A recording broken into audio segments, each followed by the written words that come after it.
What is up, coordinators and naturals? I am just a simple new type, and in this episode, we're returning to Gundam Seed versus Astray. Last time, Lo fought against a young Unno, who is a carbon human, a clone with implanted memories based off of data collected by the library. Many Astray characters from the past started showing up as carbon humans working for the library. Guy came to save Mina after being attacked by a carbon human of Gina, her twin brother. This time, Good fights against Elijah. Kitty decides to work for the librarians, and Lo upgrades the red frame. So let's get into this.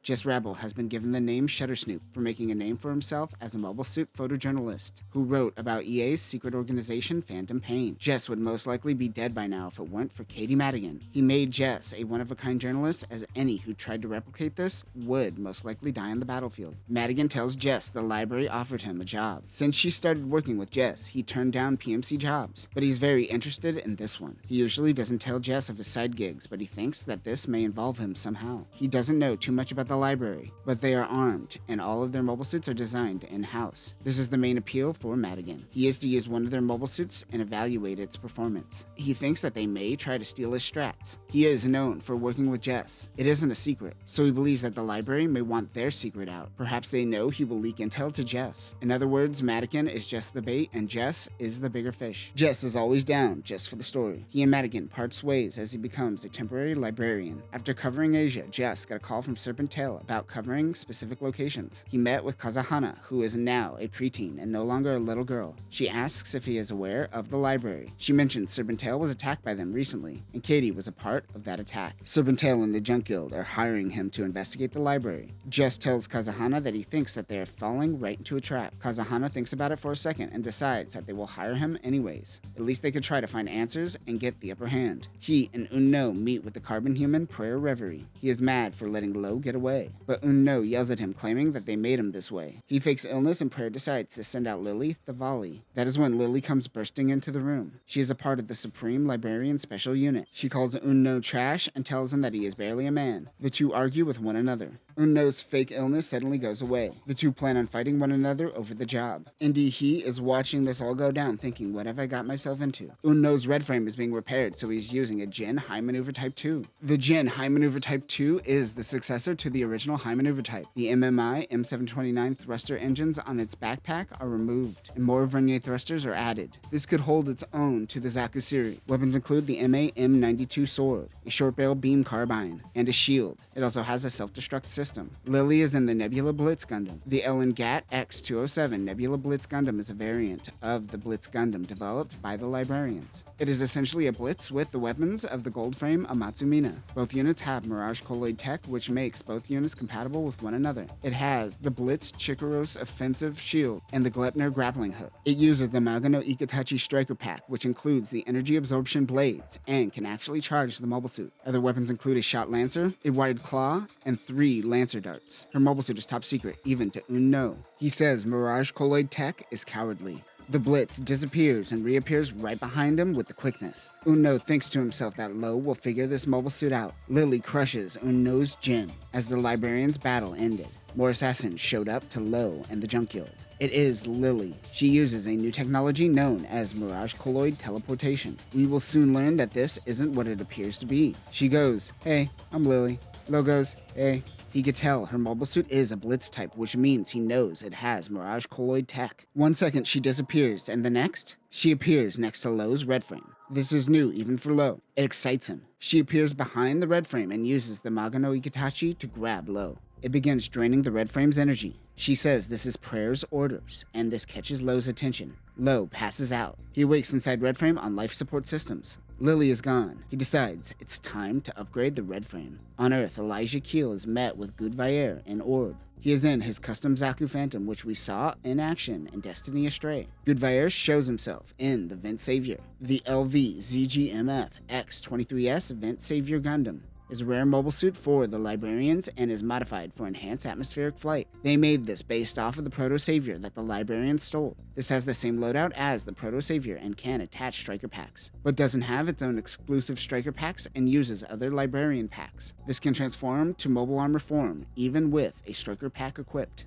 It also has a third form called the Phantom form. The Phantom mode is the Amfortis plasma beam cannons positioned over the shoulders, with the suit's wings deployed. This mode combines stable flight performance with high attack power, and is the Vent Saviour's characteristic feature. Weapons include 20mm Sea-Whiz, the Proto-Saviour beam cannon, a high-energy beam rifle, the plasma beam cannon, and much more. This will eventually equip the Magano Ikitachi after Elijah pilots it. Madigan is with him in the Regan Dual Gundam. The LR-GAT X102 Regan Dual Gundam is the strengthened version of the Dual that is a beast at short, medium, and long-range combat. This too is also compatible with striker packs and defaults to the Bazooka Striker. This equips a 350mm rail bazooka and a 115mm rail rifle. The Regan Dual also has a new mouthplate known as the GZ type that is requested by Katie. It also has the shoulder thrusters of the Gale Strike. Other weapons include the Eigelstellung, a 57mm high-energy beam rifle, a beam saber, and a shield.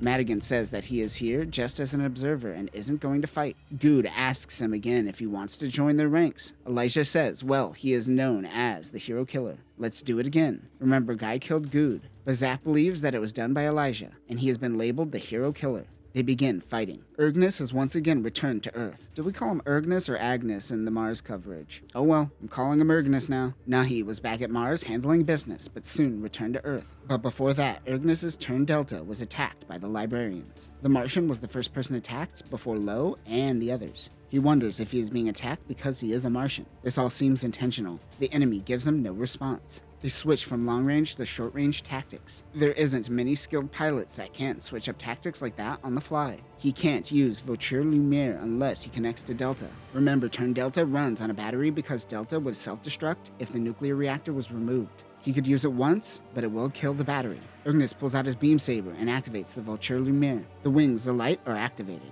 He puts everything into a single blow. The two clash. Ergnus thinks he won, but then he passes out. He comes to in an enemy transport ship.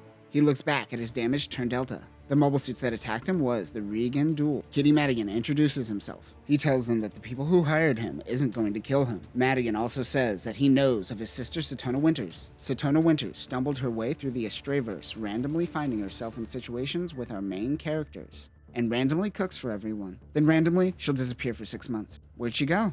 Madigan helped Ergnus find Lo, as he was the one who helped build Turn Delta, and is the only one who can fix it. While looking for Lo, Ergnus was attacked by the Librarians for a second time. Lo yells out that he is finished. Kisato wipes some grease off of Lo's face. He is looking up at the red frame Kai. Liam reminds him that the Junk Guild members can't fight and can only defend themselves, as this new mobile suit is a walking war crime. Also with him is Yoon Sephon, who was abandoned at Orb and later became a Junk Guild member. She is with her AI friends. Ergnus tells him that the one who attacked was the Librarians. They realize this is the same people who attacked the Junk Guild. They repaired Turn Delta before Lo fixed the red frame. The MBF PO2 Kai, Gundam Astray Red Frame Kai, is developed by Lo with his encounter with the Nebula Blitz Gundam. The red frame backpack is replaced with the Tactical Arms 2, which is similar to the one found on the Blue Frame Second Revise. This also integrates the old Voiture Lumiere system on Turn Delta. Additionally, a modified Magano Ikitachi energy absorption claw developed by Lo is also installed.